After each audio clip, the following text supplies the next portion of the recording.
አክሱም የኢትዮጵያ ክፍል ነች። መጀመሪያ እስልምናን የተቀበለ ምድር ነው። ሙስሊሞቹ እዛው ተወልደው ቋንቋቸው እዛው እትብታቸው እዛው ተቀብረው ዛሬ ለመቀበር 30 እና 50 ኪሎ ሜትር ከከተማዋ መውጣት ይጠበቃል። አክሱም ላይ እየተደረገ ያለው ነገር ሃይማኖታዊ ነው ወይስ ደግሞ የፖለቲካ ይዘት ነው ያለው?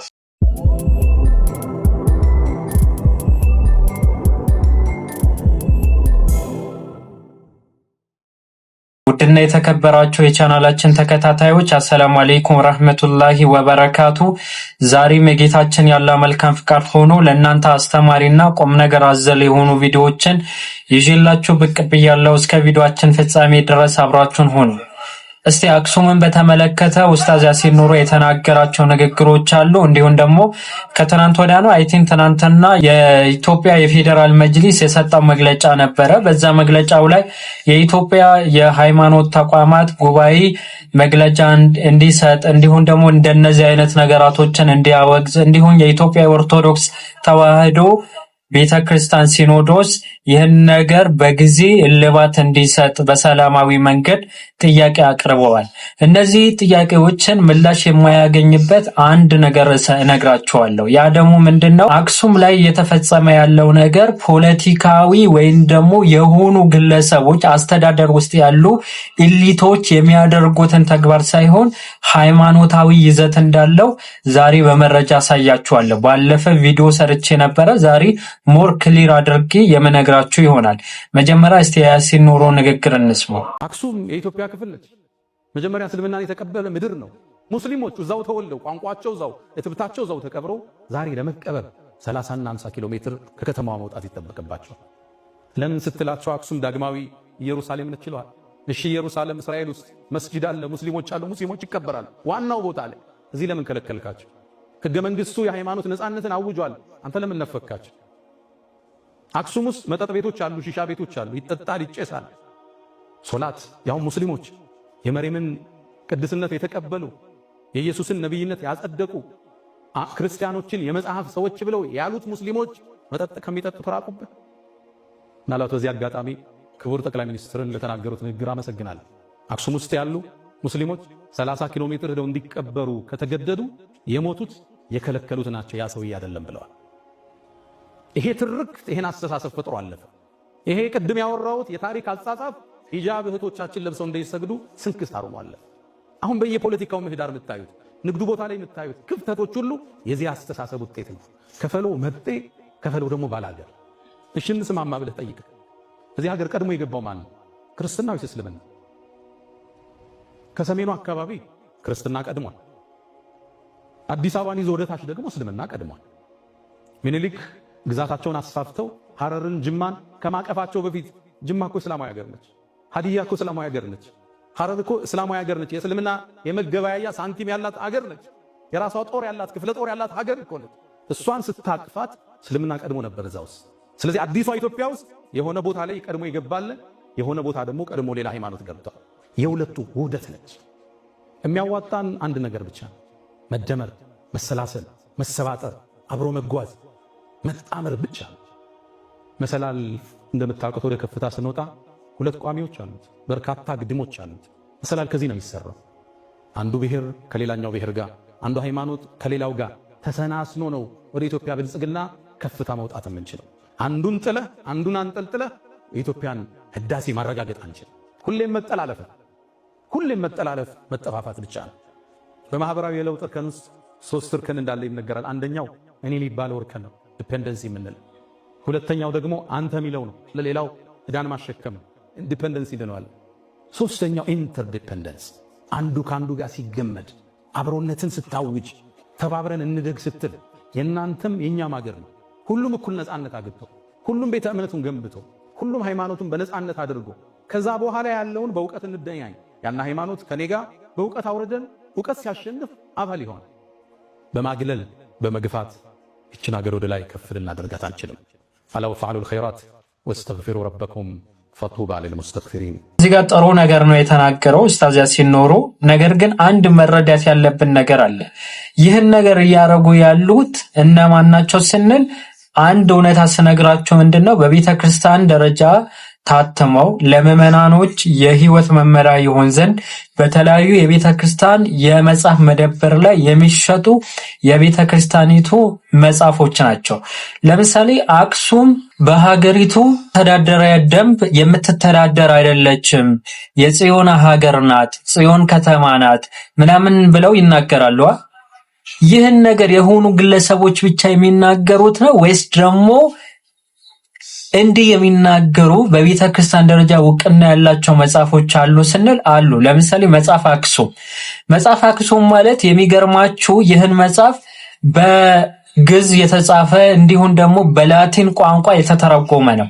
በስፔን እንዲሁም ደግሞ በፈረንስኛ ቋንቋዎች ተተርጉመዋል እነዚህ መጽሐፎች።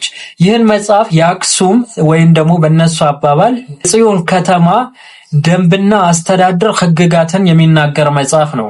ገጽ 18 ላይ እንዲህ በማለት ይናገራል። እስቲ አብረን እናንበው። ኢስላሞች በአክሱም ውስጥ ሊኖሩ አይገባም፣ በውስጡም ሊቀበሩ አይገባም፣ ምክንያቱም እሷ የእግዚአብሔር ቅድስት ሀገር ናትና ይላል። ኢማጂን አድርጉ። ቅድስት ምናምን የሚሏት ኢየሩሳሌም ላይ እንኳን የሙስሊም መስጂድ የተከበረ ሶስተኛ መስጂዳችን አለ። ዛሬ ግን ሰዎች ባደጉበት በተወለዱበት ለዛው ደግሞ የቁርአንን አስተምሮት የገባበትን ከተማ ላይ መስጂድ አልገነቡም ሲባሉ እንዲህ አይነትን መመሪያ የያዙ ግለሰቦች ናቸው እንጂ የሆኑ ጽንፍ ላይ ያሉ ግለሰቦችን የሚያራምዱት የፖለቲካ ይዘት እንዳይመስላችሁ። በመጽሐፍ ደረጃ እንዲህ አይነትን ሐሳብ ስላለ ለማንኛውም ተጨማሪ ሐሳቦችን አሳያቸዋለሁ። ግን የመጅሊሱ መግለጫ እንስማውና ከዛ የተወሰነ ሐሳብ እንሰጣለን። በአክሱም ከተማ የተከሰተ የትግራይ ህዝብ ጨዋ አቃፊ መሆኑ ይታወቃል።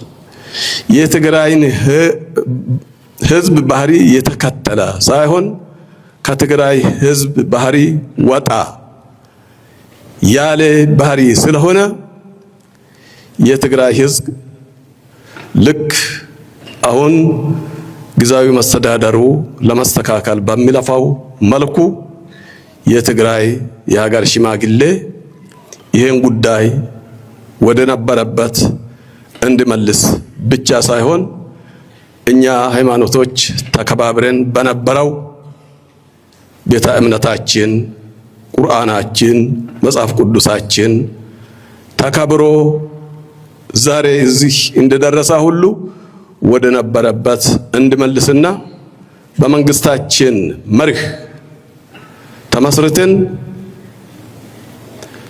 እኩልነታችን ተከብሮ እንድንቀጥል የትግራይ መንግስት ግዛዊ መስተዳደር ክቡር ጀነራል ታደሰ ወረደ ቃል በገቡት መሰረት የትግራይ ሀገር ሽማግሌዎችም ይህንኑ አግዞ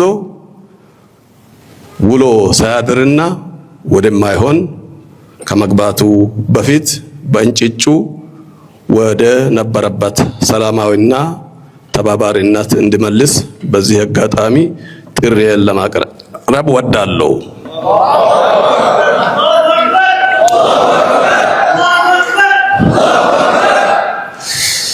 ይሄ ሲሆን ችግሩ የጋራ ስለሆነ ነው። አናሳ ምዕመናኖች በተገኙበት ቦታ እዛ አብዛኛው ምዕመናን ጫና ካደረሰበት በሁለቱም በሶስቱም ወገን ችግር ይከሰታልና ለወንድማቻቸው ለወገኖቻቸው ማሰብ አለባቸውና ኢትዮጵያ እንደ ድሮ ከድሮም በላይ ተፋቅሮ መኖር መቀጠል አለባቸው ብዬ ስለሚያምን ነውና የአክሱም ጉዳይ ከሀገራችን ውጪ ወጥቶ ውጭ ሀገርን እያስጮኸ ባለበት እስካሁን የተወሰደ እርምጃ ባይኖርም ለወደፊት ግን ፍጹም ሰላማዊ በሆነ መንገድ የመስተካከያ እርምጃ ለመውሰድ እንድታገሉ የኢትዮጵያ ሃይማኖት ተቋማት ጉባኤ የኢትዮጵያ ኦርቶዶክስ ተዋሕዶ እና እንዲሁም ቅዱስ ሲኖዶስ ሁሉም የሃይማኖት ተቋማት በያሉበት ከኛ ጋር ቆሞ ይህ ነገር ወደ ነበረበት እንዲመለስ እንዲተጉ መግለጫም እንዲሰጡ ብቻ ሳይሆን በአካልም ፍጹም ሰላማዊ በሆነ መንገድ ከኛ ጋራ እንድታገሉ በዚህ አጋጣሚ ጥሪዬን ለማቅረብ ወዳለሁ። እኔ በጣም እየገረመኝ ያለው ይህን ነገር ነው። ከሀገራችን ውጭ ራሱ ያሉ ሚዲያዎች ሳይቀር እየዘገቡት የኢትዮጵያ የሃይማኖቶች ተቋም ጉባኤ ለምንድን ነው ዝም ያለ? ማለት ምንም አይነት መግለጫ ሲሰጥ አላየነው። በየትኛው ሃይማኖት ላይ የሚደርስ በደልና ሰቆቃን የሚቃወም ተቋም ነው ከተባለ ተቋሙ ለምንድን ነው ዝም ያለ? አንድ የሞተን ሰው አስክሬኑን አስፋልት ላይ ተሸክመ አትሄድም እየተባለ ስንት ኪሎ ሜትር አቋርጦ እንዲቀበር እያደረጉ ለዛው ገደል ቦታ ላይ ይህን እየታየ በገሃዱ ዓለም እያየን እንዲሁም በመጽሐፍ ደረጃ ታትመው ለምዕመናኖችን እያሰራጩ ለምንድን ነው ዝም የሚሉት? አንድ እውነት ስነግራችሁ ለምሳሌ የጽዮን ከተማ ናት ምናምን ቅድስ ሀገር ናት ይባላል አክሱም ግን አይደለችም። ፋክቱ የምናውቀው ነገር ነው። የተለያዩ ዋዜማ ምናምን ይሄ የነሱ ባላት ላይ ዋዜማ ላይ የሚጨፈረው የት ነው ናይት ክለብ ያለው? የት ነው ሰው ኦቨር ብሎ የሚወጣው? አክሱም ላይ ነው እኮ ጭፈራ ምን ያለው ማለት። ይህን እውነታን መቀበል የሚያቅተው ሰው ያለ አይመስለኝም። ምክንያቱም በገሃዱ ዓለም የምናየው እውነታ ስለሆነ። ግን ቅድስት ሀገር ናት ስትሉ በምን ኤቪደንስ ነው? ለምሳሌ የሙሴ ጽላት አክሱም ላይ ያለ ነው አይደለም የምትሉት? ግን ውሸት ነው። የታለ ማናየው? ለምሳሌ አስታውሳለሁ የዛሬ 3 ዓመት ነው ምናምን የኢትዮጵያ ተዋሕዶ ሲኖዶስ ዋና ማቲያስ ነው እነሱ እንኳን ሳይቀር አላየሁትም ብለዋል ከቢቢሲ ጋር ባደረጉት ኢንተርቪው ላይ ማለት ነው። ታዲያ እነሱ ያላዩትን አንተ አየሁት ልትን ነው? ውሸት ነው በቃ የለም። ኢቭን ባይብላዊ መረጃዎችን እያመጣን ታቦት የሙሴ ታቦት ምናምን የምትሉትን ኢትዮጵያ ውስጥ እንደሌለ ዲባንክ ማድረግ ይቻላል በቀላሉ ማለት ነው። ለማንኛውም ግን ወደ ቀድሞ መጽሐፎች ስንመለስ መጽሐፍ አክሱም ቅድም እንደነገርኳቸው መቀበር ራሱ እንደማይቻል ይናገራል። ከዚህ መጽሐፍ ይዘው ነው ዛሬ ላይ ይህን እየፈጸሙ ያሉት እንጂ የሆኑ ግለሰቦችን እየፈጸሙት ያሉት ነገር አይደለም። ዜና መዋዕል ዘርዓ ያዕቆብ እንግዲህ ይህን ንጉስ ስለራሱ በደረሰው ድርሳኑ ላይ ገጽ 84 ላይ እንዲህ የሚል ነገር አለ። አብረን እናንባው እስቲ። በአክሱም ሀገር በነበሩት ኢስላሞች ላይ ታላቅን ማት አደረገ። መጽሐፎቻቸውም ማለትም ቁርአን፣ ኪታብ፣ የተለያዩ ነገራቶች ሊሆኑ ይችላል እንዲቀደድና እንዲቀጠቀጥ አዘዘ። ማለትም እንዲወድም ማለት ነው። ማን? ዘርዓ ያዕቆብ የተሰኘው። ለዚህ ደግሞ ምን ተደረገለት ሲባል ገላትና ድርሳናት ተደረሰለት ማለት ነው። በዚህ ድርሳናት ላይ ደግሞ በግዕዝ ተጽፈው እንዲህ አይነትን አመለካከት አክሱም ላይ እንዳይኖር እኛም እናደርጋለን። የአባቶቻችን ነገር በ21ኛው ክፍለ ዘመን ላይ በሙስሊሞች ላይ እንፈጽማለን የሚሉ ግለሰቦች እንደነዚህ አይነት መጽሐፎችን አንብበው ነው ይህን ነገር ማወቅ አለብን ብዬ አምናለሁ። እኔ መጀመሪያ መጅሊሱ ራሱ ስር መሰረቱ መንቀል ከፈለገ እንዲህ አይነትን ነገራቶችን ከሚመለከተው አካል ጋር ቴብል ላይ ቁጭ ብሎ ዲስከስ ሊያደርግ ይገባል። በተጨማሪ ገድለ ያዕቆብ ዘአልፋ ላይ ምዕራፍ 12 ቁጥር 5 ላይ እንዲህ በማለት ይናገራል። እናንበው እንግዲህ ንጉሱም ይላል በአክሱም የሚኖሩ አህዛብን ደም እንዲፈስ። አህዛብ እንግዲህ በክርስቲያኖች እሳቤ አህዛብ ማለት በስላሴ የማያምን ማለት ነው። ግን ባይብሉ እንደዛ ይላል ወይ? ሌላ ቀን እንዳስሳለን።